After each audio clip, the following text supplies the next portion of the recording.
पाती है, नौकरियां नहीं मिल पाती हैं, तो उनके पास भी एक हताशा भरा जीवन होता है। तो ऐसी परिस्थितियों में भैया योजना सम्मान भी मिलना चाहिए। कितना मिलना चाहिए वो राशि?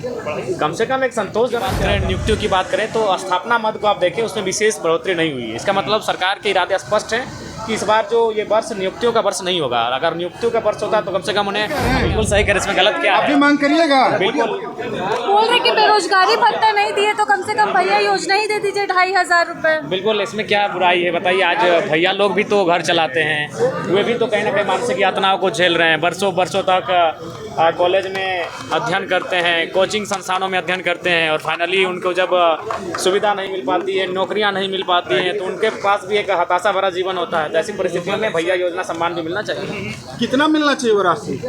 कम से कम एक संतोषजनक 4-5 हज़ार रुपये तो मिलने ही चाहिए, जिससे कम से कम एक स्कॉलरशिप के। कहाँ से लागी जयराम जी? मैया तो ये जब आप मैया सम्मान योजना में आप नहीं समझे तो बाकी भी आपको समझना चाहिए।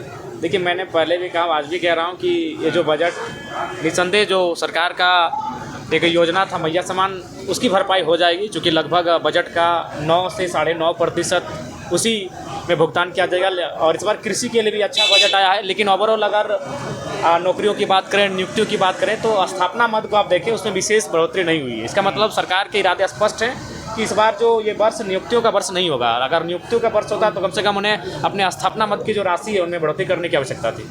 लेकिन जिस तरह से मैया सम्मान योजना में जितनी रकम चाहिए थी 56 लाख से अधिक लाभुकों, उससे बहुत कम है, करीब 10 लाख कट जाएगा ना। देखिए, अभी धीरे धीरे जैसे समय बढ़ेगा तो बहुत सारे तर्क देकर उनका कटौती किया जाएगा।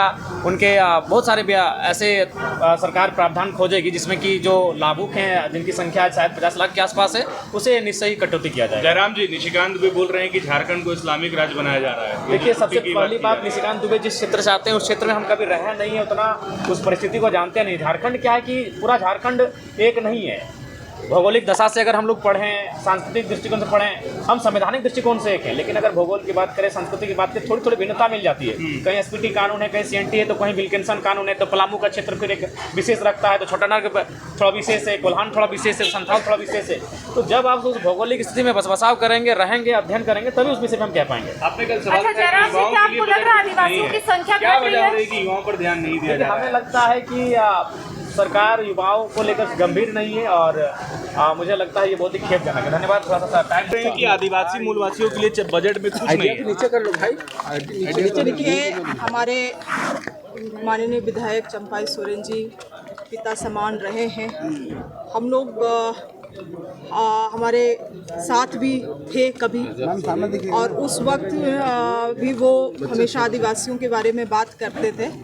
मगर आलोचना करने के लिए केवल आलोचना नहीं होना चाहिए।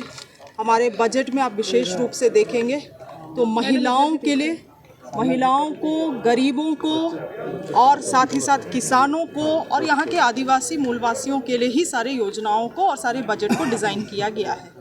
मगर हम समझ सकते हैं, अब वो विपक्ष में हैं तो उनको आलोचना भी करना पड़ेगा। मगर आलोचना केवल आलोचना करने के लिए नहीं होना चाहिए। मैम, आप मंत्री भी हैं, पलायन यहाँ के लिए बड़ी समस्या है, तो क्या लगता है रोजगार की दिशा में भी के बजट? देखिए, पलायन बहुत बड़ी समस्या है इस राज्य में, और विशेष रूप से हमारे जो राज्य के लोग हैं जो पारंपरिक खेती से जुड़े हुए हैं, उनको अब प्रोग्रेसिव खेती बाड़ी में हम लोगों को कैसे जोड़ना है, वो हमारे विभाग का सबसे बड़ा चुनौती है। और उसी के लिए हमारे बजट, योजना और रिसर्च, नॉलेज ट्रेनिंग, सारी चीज़ों को उन्हीं मुद्दों को लेते हुए डिज़ाइन किया जा रहा है। मैम, बजट में स्पेशल कृषि विभाग में क्या स्पेशल है? कुछ खास बात बजट में है? आप देखेंगे तो स्पेशल हमारे पास इरिगेशन को लेके हैं। पहले हम लोग भूमि संरक्षण से इरिगेशन के रूप में तालाब का जीर्णोद्धार करते थे, डीप बोरिंग देते थे, और पर्कुलेशन टैंक वाटर हार्वेस्टिंग के लिए करते थे। अब हम लोगों ने नया बिरसा पक्का चेक डैम भी लाया है योजना। आप जानते हैं कि पूरे झारखंड भर में पेरिनियल रिवर्स बहुत अधिक मात्रा में है। पेरिनियल रिवर्स में छोटे लूज बोल्डर के चेक डैम बना के पानी को कैसे रोकना और उन पानी को खेतों तक पहुंचाने के लिए इस योजना को विशेष रूप से लाया गया है। एंटरप्रेन्योरशिप के लिए वैसे एग्रीप्रेन्योर्स, वैसे प्रोग्रेसिव किसान जो एक तरीके से जीडीपी में वैल्यू ऐड कर रहे हैं, उन लोगों को हम लोग कैसे आगे बढ़ा सकते हैं, उनको कैसे आर्थिक सहयोग कर सकते हैं, वो भी हमारे पास स्कीम है। आप देखेंगे कि बहुत सारे अधिकतर दीदियाँ फेडरेशन से, समितियाँ से जुड़ के पोल्ट्री में बहुत अच्छा कर रही हैं, पशुपालन में बहुत अच्छा कर रही हैं, उनके लिए भी योजना है। तो निश्चित रूप से जैसे मैंने पहले भी कहा था, जो चीज़ें हमारे विभाग के लिए पूर्व में अच्छा काम की हैं, उनको हम लोग और भी वृहद स्तर पे करने वाले हैं। कांग्रेस कोटे में बहुत कम राशि देख रहे हैं, सत्ता पक्ष तो कह रहा है कि बहुत ऐतिहासिक बजट है, बहुत बड़ा बजट है, इतना बड़ा बजट आया नहीं था अब तक झारखंड का। देखिए, समय के अनुसार सब परिवर्तन होता रहता है और आप देख सकेंगे कि राज्य सरकार जिस तरीके से बजट लाया, इसमें युवाओं का अपेक्षा ज़्यादा था, महिलाओं के प्रति अपेक्षा ज़्यादा था, अन्य वो अपेक्षाएं थी, कहीं ना कहीं राज्य सरकार उसको कमज़ोर करने के काम किया है। ये निराशाजनक बजट है, जिसे राज्य के हित के लिए नहीं बल्कि वो अपने हित के लिए बजट को पेश करने के काम किए।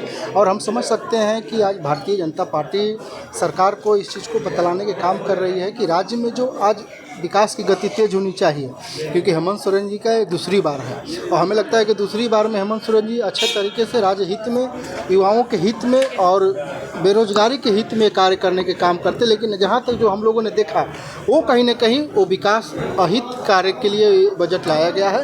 ये बजट पूरी तरीके से निराशाजनक है। आपने महिलाओं की बात की, महिलाओं की उम्मीद की बात की और सबसे ज़्यादा तो एलोकेशन उसी के लिए है, उसी डिपार्टमेंट के लिए, सोशल जस्टिस के लिए। देखिए, वो करने से नहीं होगा, बजट में पेश कर देना और ये कर देना कोई बड़ी चीज़ नहीं है।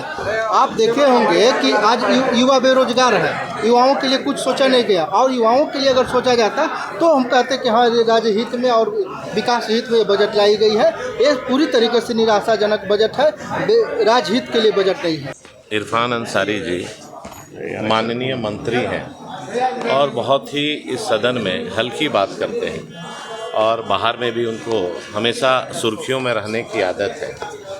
अगर माननीय निशिकांत दुबे जी ने ये बात को रखी है तो इसको गंभीरता से लेना चाहिए। इसमें हमेशा हिंदू मुस्लिम करने की क्या हो सकता है? हाउस में भी क्या, हाउस में इसके उठाएंगे क्या इस मामले को लेकर? जहाँ भी जरूरत पड़ेगा, जहाँ भी अन्याय होगा, उसके खिलाफ जरूर बात को बुलंदी से रखेंगे। 3D बजट कैसा लगा? ये बजट जो देखने को मिला, ये अपने आप में कोई नयापन नहीं है। आप देखिए कि 55 लाख महिलाओं को अगर 2500 रुपया प्रति माह देना है तो लगभग 16,000 करोड़ से ऊपर का बजट आता है। तो 13,000 करोड़ का प्रावधान दिया गया।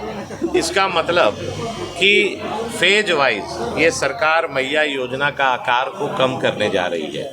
परसों ही पलामू में और लातेहार जिला में 1 लाख से ज़्यादा मैया योजना को काट दिया गया।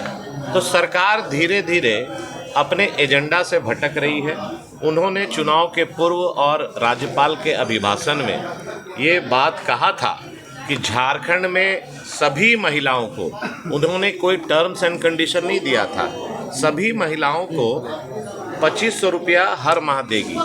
अब आप देखिए कि चुनाव के बाद अंचल कार्यालय में, बीडीओ ऑफिस में महिलाओं का लाइन लगा हुआ है और फॉर्म भरने के लिए लोग वहाँ पर लाइन में सुबह से शाम खड़े हैं। तो सरकार को इस बजट में बताना चाहिए था कि जो महिलाएं छूट गई हैं, अतिरिक्त में और